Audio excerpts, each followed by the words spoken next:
Hey everyone, Dr. Jamara Davis Welch here. Welcome back to those who've been following me for a while now. And if you are new to my channel, welcome. If you haven't seen episode 1 of this new series called The Reckoning, It's Divine Law, I encourage you to go back and watch it first. In that episode, I shared with you why UN Resolution A80 L.48, titled The Declaration of the Trafficking of Enslaved Africans and Racialized Chattel Enslavement of Africans as the Gravest Crime Against Humanity, voted in on March 25, 2026, is personal to me, and I introduced this series. That said, today we begin doing what I said we were going to do. We are going to sit in this document, 7 pages, and we're going to go through every single one of those pages. Today, however, specifically, we're going to focus on pages 1 and 2. Now, before I go any further, I want to be upfront with you. This episode is going to be a long one, and I make no apology for that because the subject matter demands it. That said, if you need to pace yourself, pause, take a break, go check out some of the documents that I reference in the description, and then come back. Matter of fact, that's actually what I would like for you to do. Research, it's not a sprint, it's a marathon. So settle in because there is a lot of good information ahead. Now, before I begin reading, please know that I understand that reading is not always the most exciting thing. We live in a world of sound bites and headlines and 30-second clips, and I understand that. But I want to encourage you to be patient with this process. Again, patience, okay? Because when we slow down, when we are willing to spend time actually researching, actually sitting in a document and reading primary sources, you're going to be amazed at what you'll learn. Things that nobody put in the headline, things that don't quite fit in a soundbite, things that could possibly change how you see the world. That being said, in the description of this video, I have hyperlinked sources where you can go and dig deeper on much of what will be discussed in this episode.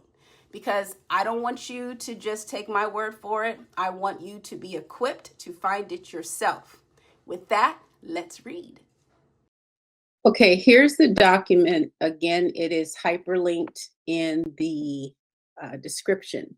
So it says United Nations General Assembly, and this is the draft resolution, Declaration of the Trafficking of Enslaved Africans and Racialized Chattel Enslavement of Africans as the Gravest Crime Against Humanity.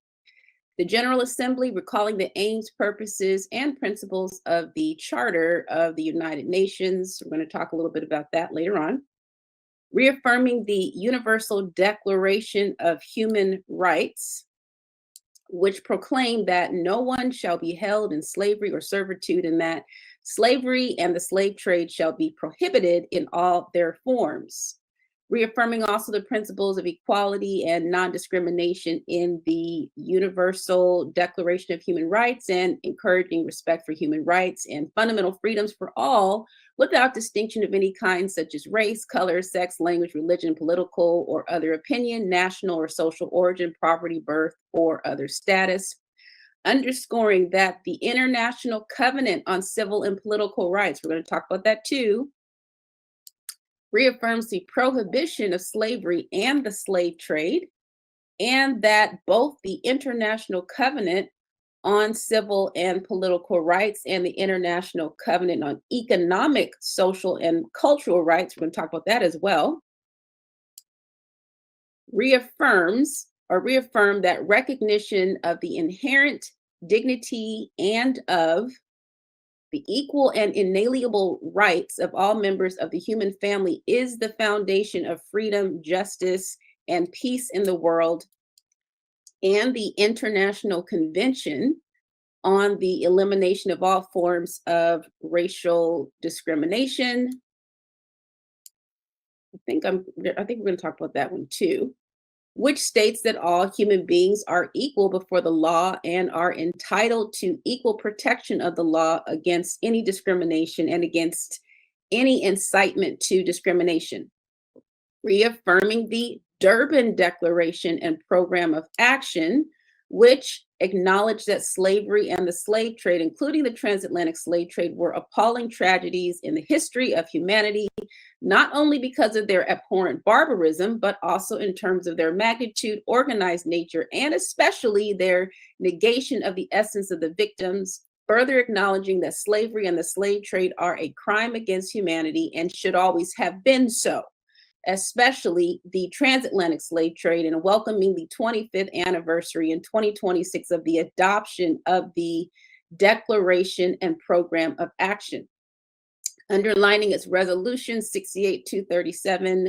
of the 23rd of December 2013, by which it proclaimed the first international decade for people of African descent, and reiterated that all human beings are born free and equal in dignity and rights and have the potential to contribute constructively to the development and well-being of their societies, and that any doctrine of racial superiority is scientifically false, morally condemnable, socially unjust, and dangerous, and must be rejected.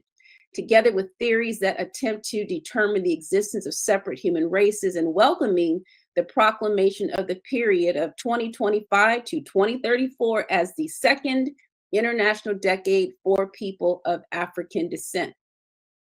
I really hope that you all will go in and pull this document up and really study some of the things that are talked about in it.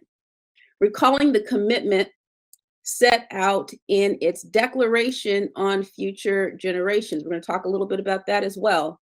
To eliminate all forms of persistent historical and structural inequalities, including by acknowledging, addressing, and taking effective measures to remedy past tragedies and their consequences and eradicate all forms of discrimination. Recalling also its resolutions 2142 of the 26th of October 1966, in which it proclaimed the 21st of March as the International Day for the Elimination of Discrimination, of the 28th of November 2006, in which it designated the 25th of March in 2007 as the International Day for the commemoration of the 200th anniversary of the abolition of the transatlantic slave trade. That's 62-122 of the 17th of December 2007, in which it designated the 25th of March as the International Day of Remembrance of the Victims of Slavery in the Transatlantic Slave Trade. That's 75-170 of the 16th of December of 2020, in which it proclaimed August 31st as the International Day for People of African Descent.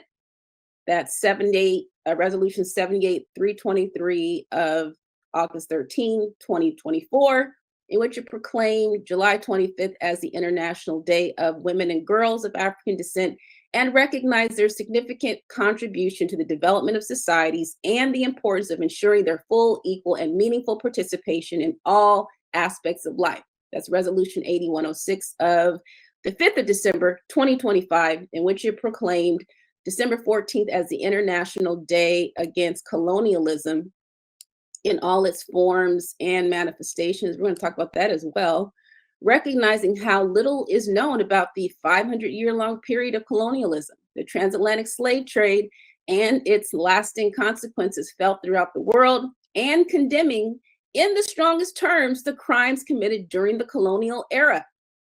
Recognizing how little is known about the 400-year-long transatlantic slave trade and its lasting consequences felt throughout the world, and welcoming the importance of continuing education and awareness raising, and the increased attention that the General Assembly commemoration has brought to the issue, including the raising of its profile in many states.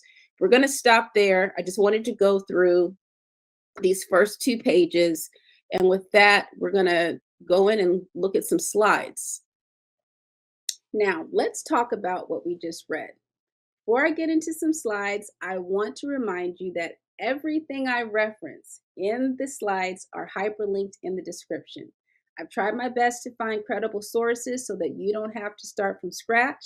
So if something piques your interest, and I believe it will, I encourage you to go to the description, click on the link, and dig deeper.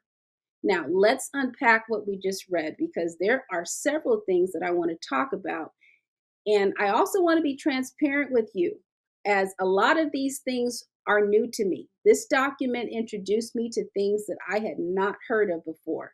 And I kind of actually think it's a beautiful thing because it means that we'll be learning together. With that, on your screen, you see a list of documents, declarations, and treaties that are mentioned within the first 2 pages of the resolution that we're going to examine in this episode. With that, let's go. The resolution opens by recalling the aims, purposes, and principles of the Charter of the United Nations. So, what is the UN Charter? It was signed on June 26, 1945, at the end of World War II, by 51 nations and went into effect on October 24, 1945. It established the United Nations and set out its core principles: the sovereign equality of all nations, the protection of human rights, the peaceful resolution of disputes, and non intervention in domestic affairs of member states. It also established the 6 principal organs of the UN. That's the General Assembly, the Security Council, the Economic and Social Council, the Trusteeship Council, the International Court of Justice, and the Secretariat. As an international treaty, member states are legally bound by its provisions. Now, here's what I need you to sit with. Many of the nations that signed the charter back in 1945 were still actively colonizing African nations at that very moment. For the United Kingdom, Nigeria didn't gain independence until 1960, Ghana not until 1957, and Kenya not until 1963.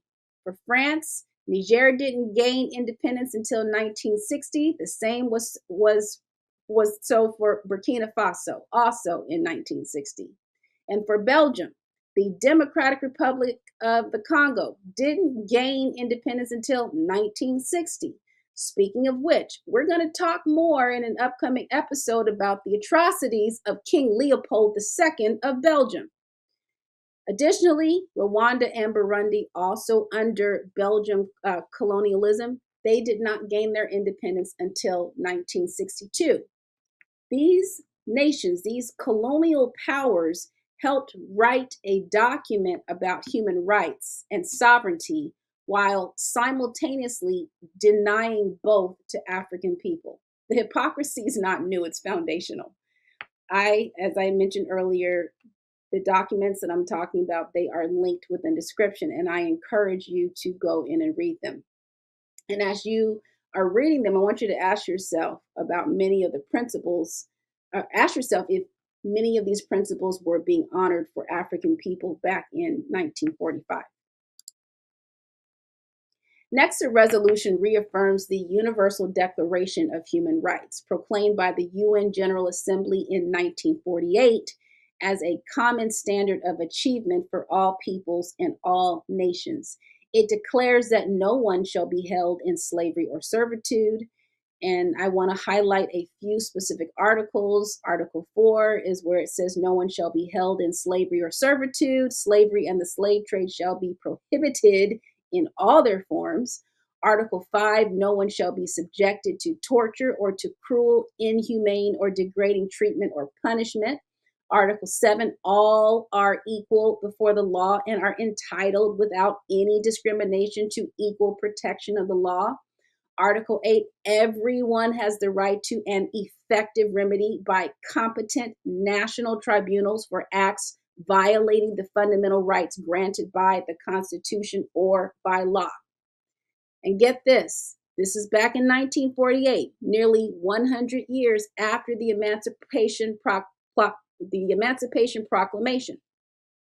Here's what really gets me. The countries that enslaved Africans helped write this declaration. They sat at the table and authored a document about human rights, rights they had systematically denied to millions of African people for well over 400 years.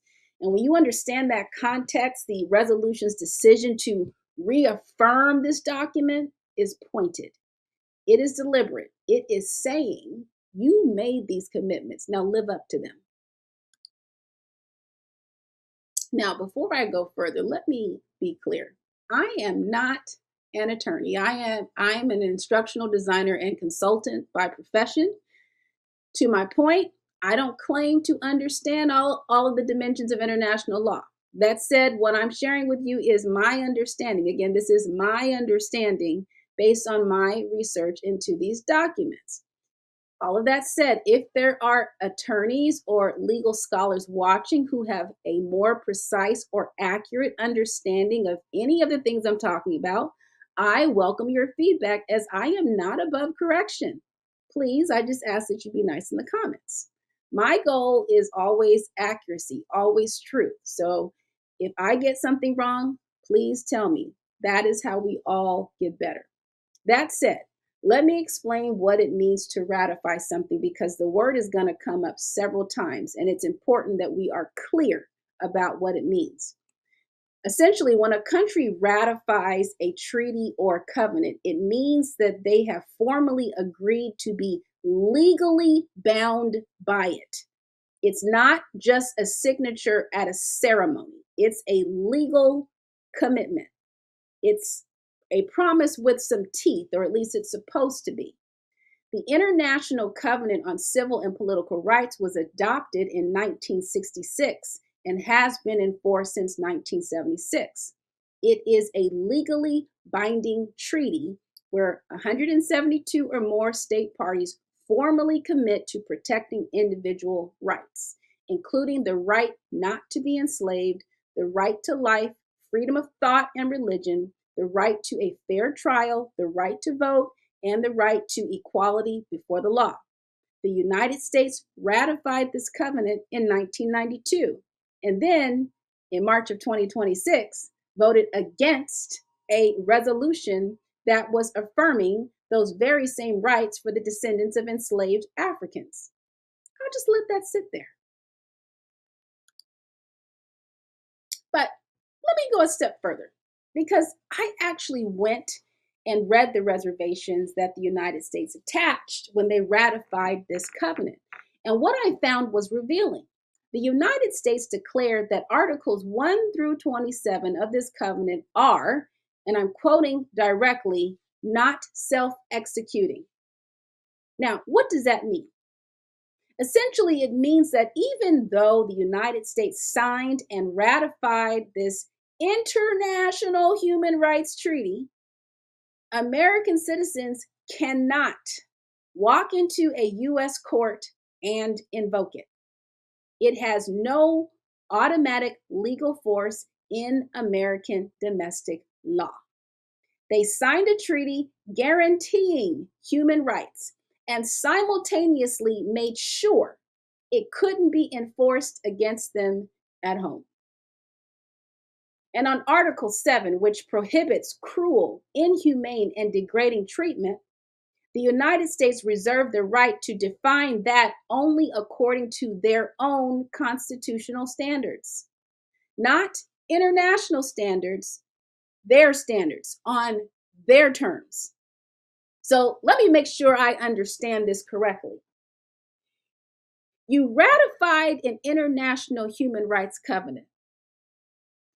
You then attached reservations that gutted its domestic enforceability. You defined human rights violations on your own terms.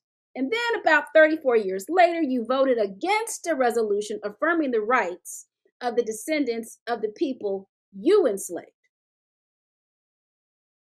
That is not a legal position. That's a pattern.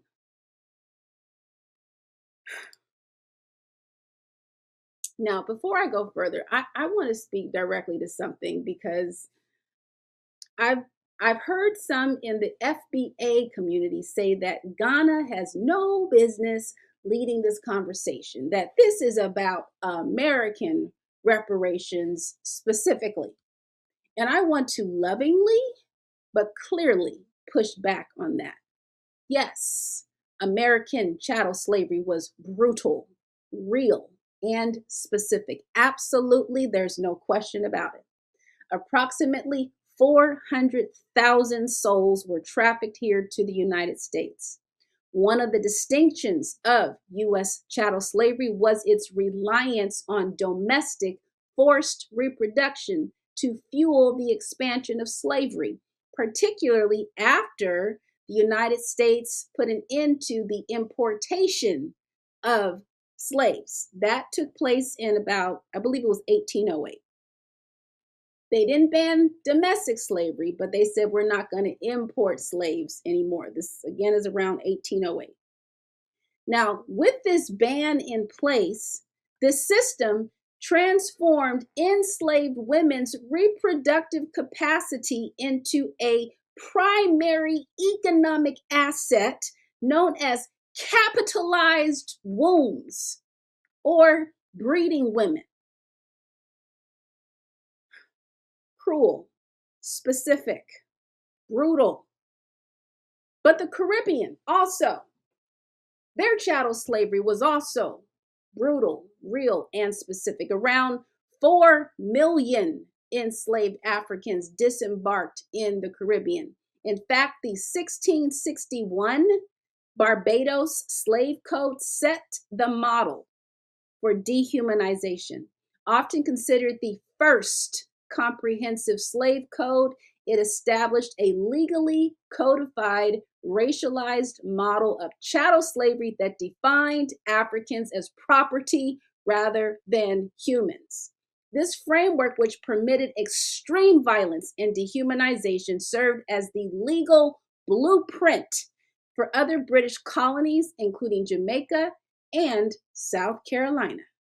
I personally have deep South Carolina roots. My great-grandfather on my mother's side, James Montgomery, he got caught up in sharecropping, but managed to get away from it. And for those who don't know what sharecropping was, while not technically chattel slavery, it was nonetheless an exploitive system that functioned as, quote, slavery by another name in the post-Civil War South. And let's talk a little bit about Brazilian chattel slavery, which was also brutal, real, and specific. Matter of fact, Brazilian chattel slavery had a significantly higher mortality rate and a lower life expectancy for enslaved people compared to the United States. Also, did you know that Brazil didn't fully abolish slavery until 1888? That's 25 years after the U.S. abolished slavery. Brazil was the last colonial power to end slavery. Not only that, they received around 5 million slaves from the transatlantic slave trade. Rio de Janeiro was the largest slave port in the Americas. And let's talk a little bit about colonialism and the exploitation of the African continent, which continues today and is also real and specific. Do you know that under King Leopold II of Belgium that it is estimated that more than 10 million Congolese people died between 1885 and 1908 during that wicked man's brutal personal rule of the so-called Congo Free State? Do you know that the Congo is still being exploited today? You should look it up. Look, let me try to give a simple example to hopefully better explain where I'm coming from. I want you to imagine 4 brothers on the same slave ship. One gets off in Brazil, one in Barbados, one in Great Britain, and one here in the United States. All 4 were stolen. All 4 were trafficked. All 4 experienced chattel slavery, brutal, dehumanizing, generational chattel slavery in their respective places of captivity. Different locations, different legal systems, different specific experiences, but the same crime, the same origin, the same traffickers. What's the common denominator? All 4 are victims of the transatlantic slave trade. So when we start arguing about who in the African diaspora deserves reparations and who doesn't, we are doing the oppressor's work for them. divide and conquer. It's the oldest tool in their arsenal. And I'm sad to say it, far too many of our people keep picking it up. Stop picking it up. Stop falling for the same old tricks. This is bigger than America. It has always been bigger than America. This was a worldwide slave trade. And all descendants of those who were the victims of the gravest crime against humanity, the gravest crime against humanity, wherever that ship dropped anchor, deserved justice, full stop. And here's something else I want you to sit with, particularly if you are an American descendant of slaves who is frustrated about Ghana leading this conversation. The United States wrote it into their own ratification that American citizens cannot invoke this covenant in U.S. domestic courts. That's the not self-executing part of which I spoke about earlier. They closed that door themselves. Domestically, we have been legally blocked.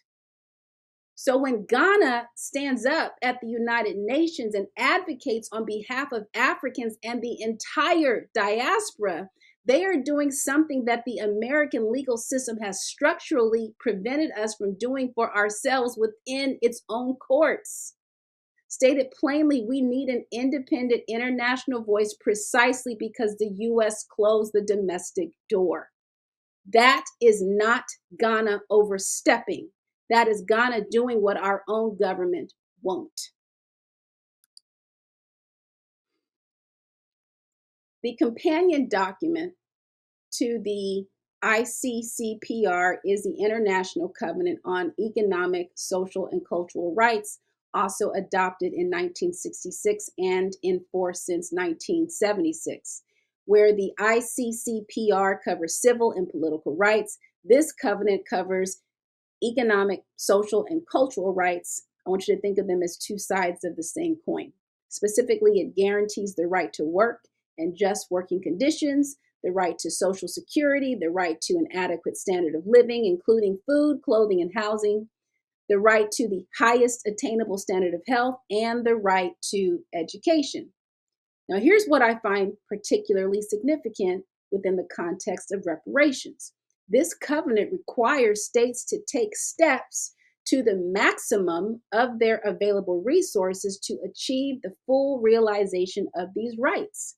And it has been interpreted to include affirmative measures to redress historical inequalities. Again, affirmative measures to redress historical inequalities. That language is right there in the framework. And here is something worth knowing. The United States signed this covenant in 1977 under President Carter. It was transmitted to the Senate in 1978, but it has never been ratified, nor has it ever been submitted to the full Senate for a final vote. This is nearly 50 years later. So when this resolution invokes a covenant that calls for affirmative measures to address historical inequalities, the United States can essentially say that doesn't fully apply to us. We never ratified it. And now you begin to see how the architecture works, treaty by treaty, reservation by reservation, signature without ratification, ratification without enforcement.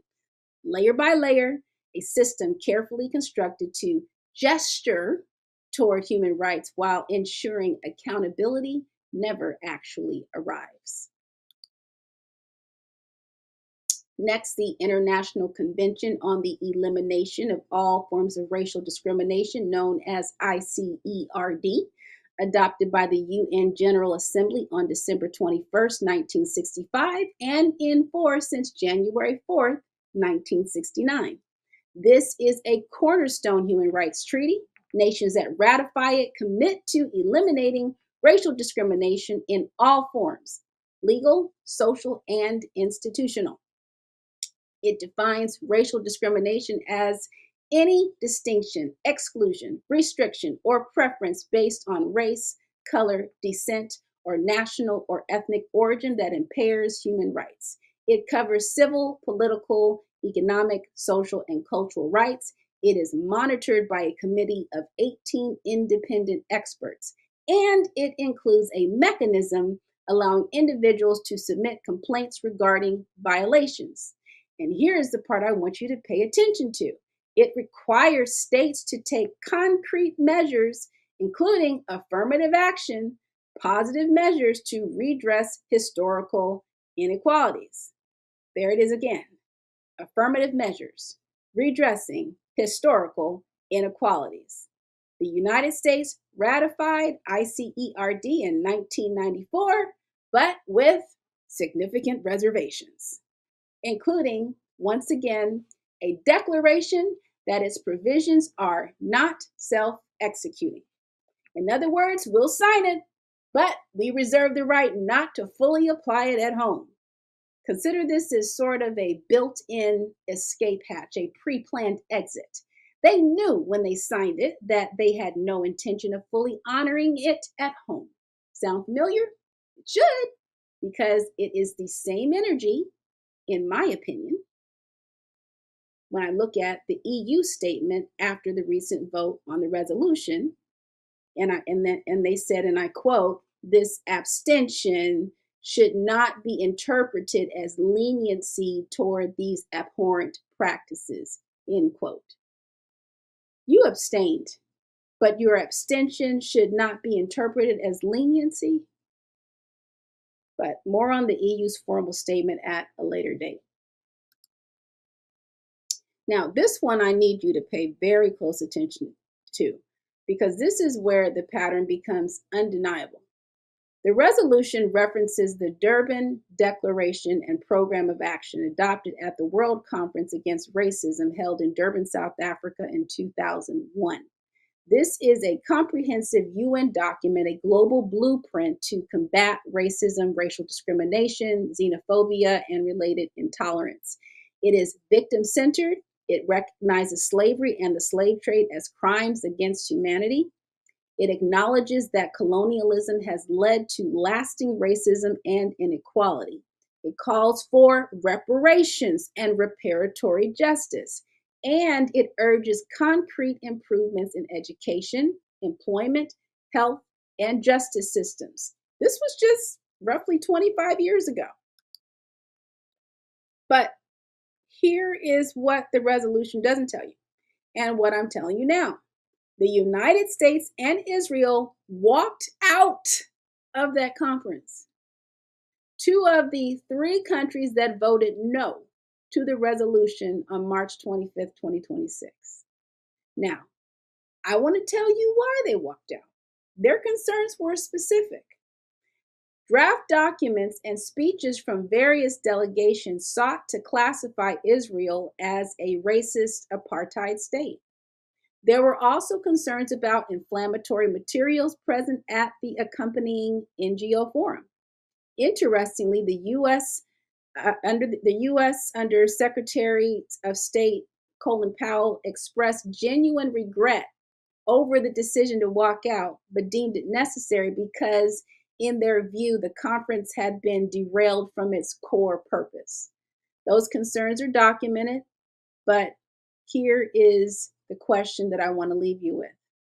In walking out, they didn't just reject problematic language. They walked away from the entire global conversation about racism, the transatlantic slave trade, and reparatory justice. And now, 25 years later, the same two countries voted no. I'll let you draw your own conclusions. The resolution also references two related items that I want to address together because they tell the same story. First, the Declaration on Future Generations adopted in 2024, just 2 years ago. In it, nations committed to eliminating persistent historical and structural inequalities, including by acknowledging, addressing, and taking effective measures to remedy past tragedies and their consequences. Many of the same nations that abstained on March 25th, 2026, signed that declaration back in 2024. They committed on record, in writing, to addressing historical inequalities, and then abstained from a resolution doing exactly that. Doublespeak, saying one thing, doing another.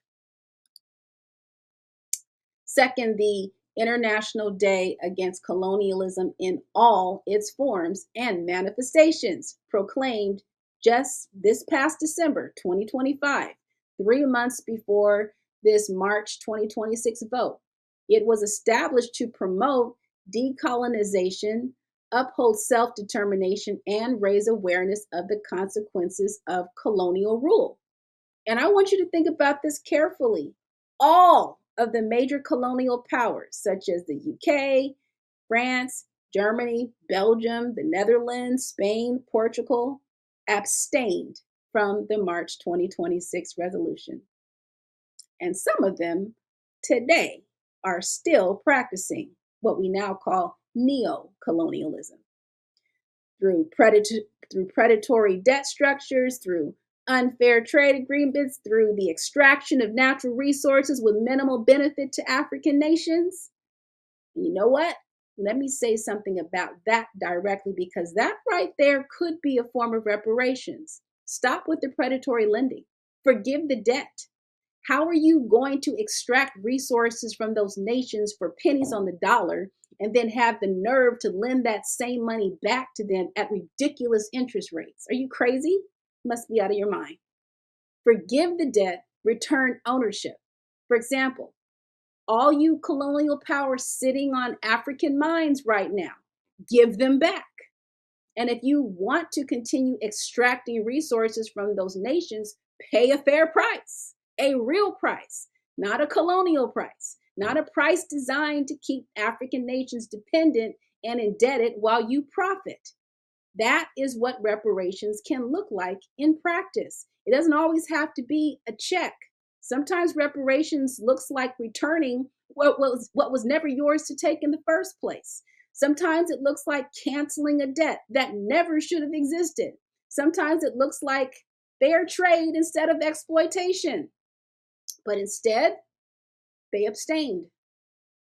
The colonialism didn't end, it just changed clothes. And those nations know exactly what this resolution means for their ongoing interest, which is exactly why they could not bring themselves to vote yes.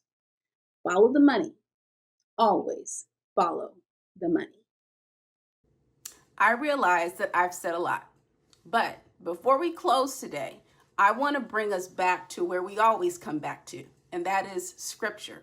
Because the resolution uses a very specific number, a very specific phrase, the 400-year-long transatlantic slave trade. 400 years. In Genesis 15, verses 13 through 14, the Most High, speaking to Abraham, said, "Know for certain that for 400 years your descendants will be strangers in a country not their own, and that they will be enslaved and mistreated there. But I will punish the nation they serve as slaves, and afterward they will come out with great possessions." Now, for those who know their biblical history, I need to add some important context here, because some people will immediately say, well, that 400 years was referring to the Israelites in Egypt. And I want to address that directly. Matter of fact, lean in closely.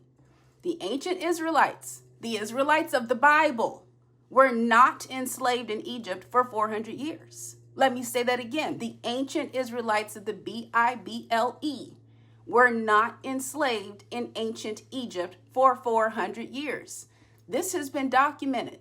Matter of fact, if you go into the Septuagint, which is the Greek translation of the Hebrew scriptures, and actually predates the Masoretic text that most modern Bibles are translated from, if you read Exodus chapter 12, verse 40, it reads differently.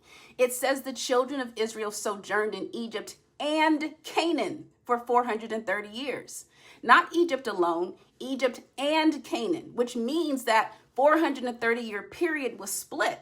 And remember, they did not go into Egypt as slaves. They went in as free men at the invitation of Joseph during a famine.